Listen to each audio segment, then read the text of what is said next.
यानंतर एक विशेष रिपोर्ट पाहणार आहोत। 22 एप्रिलच्या पहलगाम हल्ल्यानंतर भारत पाकिस्तानमधील संबंध हे ताणले गेलेत।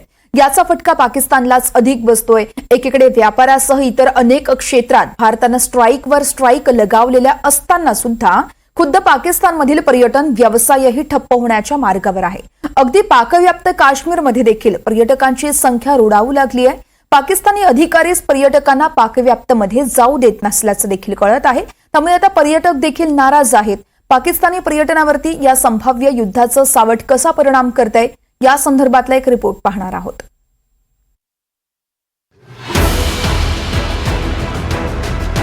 पाकिस्तानचा आगाऊपणा त्यांच्यात चांगलाच अंगलट येऊ लागलाय। पहलगाम हल्ल्यानंतर भारत पाकिस्तानला रोज जोरदार दणके देतोय। भारतानं पाकिस्तानसाठी हवाई क्षेत्र बंद केलं, पोस्टल सेवा बंद केली, भारतीय बंदर पाकिस्तानी जहाजांसाठी बंद केली, पाकिस्तानातून येणाऱ्या मालावर बंदी घातली, सिंधू जलकरार रद्द केला, अटारी सीमा बंद केली, पाकिस्तानी नागरिकांना व्हिसा बंद केला, 16 पाकिस्तानी यूट्यूब चॅनल्सवर बंदी घातली, पाकिस्तानी क्रिकेटपटू कलाकारांचे इन्स्टा अकाउंट बंद केले। असा पाण्यापासून व्यापारापर्यंत भारतानं स्ट्राईकचा भडीमार केला। दुसरीकडे भारताची संरक्षण सिद्धतेची चाचणीही घेतली जाते। पाकिस्तानी नेते या सगळ्यामुळे चांगलेच भांबावून गेलेले असतानाच आता पाकिस्तानमधील पर्यटनावरही परिणाम होऊ लागलाय। पाकव्याप्त काश्मीरमधील अनेक पर्यटन स्थळं पाकिस्तानी सरकारनं बंद केली आहेत। पाकव्याप्त काश्मीरमधील नियंत्रण रेषेजवळील अनेक पर्यटन स्थळांवर पाकिस्तानी सैन्यानं सुरक्षा वाढवली आहे। तर जे पर्यटक इथं होते त्यांना माघारी पाठवलं जातंय। मुख्य दरीमध्ये न जाता आता पर्यटक छोट्या छोट्या पर्यटन स्थळांवर जाऊन त्यांची पर्यटनाची हौस भागवतायत आणि त्याचवेळी पाकिस्तानी पर्यटन व्यवस्थापनावर नाराजी व्यक्त करतायत। जर अधिकाऱ्यांना माहिती होतं की परिस्थिती तणावपूर्ण आहे तर मग त्यांनी आम्हाला पहिल्याच चेकपॉइंटवर थांबवायला हवं होतं ना। आम्ही तेव्हाच कुठेतरी दुसरीकडे गेलो असतो। मात्र आम्ही आता इथपर्यंत आलोच आहोत तर आता इतर ठिकाणंही फिरून घेतोय।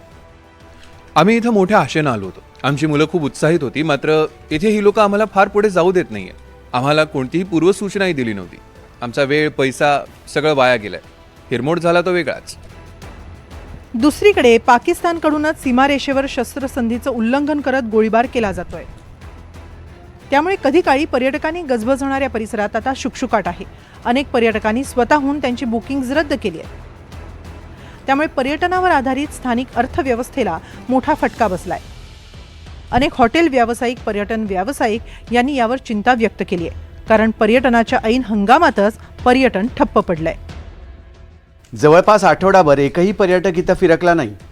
नीलमदरीमध्ये हजारो पर्यटक या दिवसात यायचे, मात्र आता त्यांना प्रवेशद्वारावरच थांबवलं जात आहे।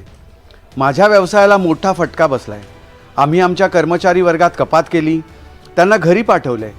सगळ्या खोल्या आता रिकाम्या आहेत। एकही सिंगल बुकिंग नाही। पर्यटकांना इथे येऊच दिलं जात नाही तर करणार काय? पर्यटनात अचानक आलेल्या या घसरणीमुळे स्थानिक दुकानदार, गाईड, फेरीवाले, दळणवळण करणारे घोडेवाले किंवा गाडीवाले यांचं रोजचं उत्पन्नच ठप्प झालंय। ही परिस्थिती केवळ पाकव्याप्त काश्मीरमधली नाही तर पाकिस्तानातील इतर पर्यटन स्थळांवरही असाच परिणाम थोड्याफार फरकानं होतोय। त्यातच भारतानं पाकिस्तानवर विविध निर्बंध लादल्यानं आता पाकिस्तानची अर्थव्यवस्थाही डळमळीत होतीये। त्यातच युद्धाच्या भीतीनं पाकिस्तानी शेअर बाजारातही पडझड झाली आहे। त्यामुळे भारतावर हल्ला करून नामानिराळा राहण्याचा पाकिस्तानचा प्रयत्न त्यांच्यात चांगलाच अंगलट आलाय।